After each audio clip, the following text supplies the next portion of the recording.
ഒരു ഉദ്യോഗസ്ഥയും സർക്കാരിന് മുകളിൽ പാറിപ്പറക്കേണ്ടെന്ന് SP ചൈത്ര തെരേസ ജോണിന് CPM സംസ്ഥാന സെക്രട്ടറി കോടിയേരി ബാലകൃഷ്ണന്റെ ഭീഷണി. DCP ആയിരിക്കെ തിരുവനന്തപുരം ജില്ലാ കമ്മിറ്റി ഓഫീസിൽ നടത്തിയ റെയ്ഡ് വില കുറഞ്ഞ പബ്ലിസിറ്റി സ്റ്റണ്ടാണെന്നും കോടിയേരി പരിഹസിച്ചു. എല്ലാ ഓഫീസർമാരും സർക്കാരിന് വിധേയമാണെന്നും കോടിയേരി പറയുന്നു.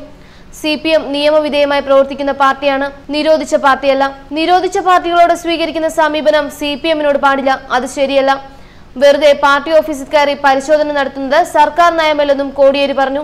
അതേസമയം പ്രധാനമന്ത്രി നരേന്ദ്രമോദിക്കെതിരെ രൂക്ഷ വിമർശനവും കോടിയേരി നടത്തി. ശബരിമല യുവതി പ്രവേശനം നടപ്പാക്കേണ്ടെന്നാണ് പ്രധാനമന്ത്രിയുടെ നിലപാടെങ്കിൽ അത് തുറന്നു പറയണം.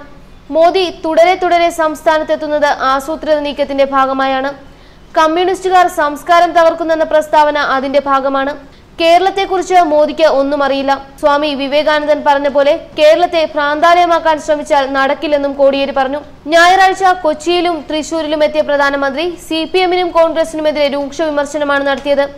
അതേക്കുറിച്ച് മാധ്യമപ്രവർത്തകർ ചോദിച്ചപ്പോഴാണ് കോടിയേരി മറുപടി നൽകിയത്. 2 ആഴ്ച മുമ്പ് NDA തെരഞ്ഞെടുപ്പ് റാലി ഉദ്ഘാടനം ചെയ്യാൻ കേരളത്തിലെത്തിയ പ്രധാനമന്ത്രി CPMനെതിരെ രൂക്ഷ വിമർശനം നടത്തി.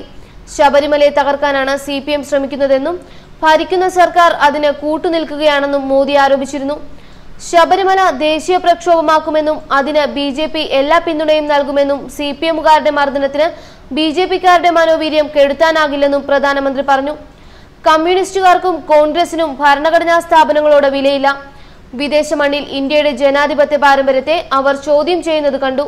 ഇതിന് കോൺഗ്രസ് മറുപടി പറയേണ്ടി വരുമെന്നും മോദി വ്യക്തമാക്കിയിരുന്നു. ശബരിമല വിധിയുടെ മറവിൽ CPMനെ ആക്രമിക്കാനുള്ള മോദിയുടെ നീക്കത്തിനെതിരെ ഭരണഘടനയെ വെല്ലുവിളിക്കാൻ പ്രധാനമന്ത്രി ആഹ്വാനം ചെയ്യുന്നു എന്ന രീതിയിൽ പ്രതിരോധിക്കാനാണ് തീരുമാനിച്ചിരിക്കുന്നത്. അതിന്റെ ഭാഗമായാണ് കോടിയേരി ഇന്ന് മോദിയെ വെല്ലുവിളിച്ചത്. ശബരിമല വിധി നടപ്പാക്കാനുള്ള നടപടി സ്വീകരിക്കണമെന്നാവശ്യപ്പെട്ട് കേന്ദ്ര ആഭ്യന്തര മന്ത്രാലയം സംസ്ഥാന സർക്കാരിന് കത്ത് നൽകിയിരുന്നു. നിരോധനാജ്ഞ അടക്കമുള്ള നിയമ നടപടികൾ സ്വീകരിക്കണമെന്നും ആവശ്യപ്പെട്ടു. ഈ രേഖകൾ ഉയർത്തിയായിരിക്കും തിരഞ്ഞെടുപ്പ് പ്രചരണത്തിൽ CPM BJPയെ നേരിടുക.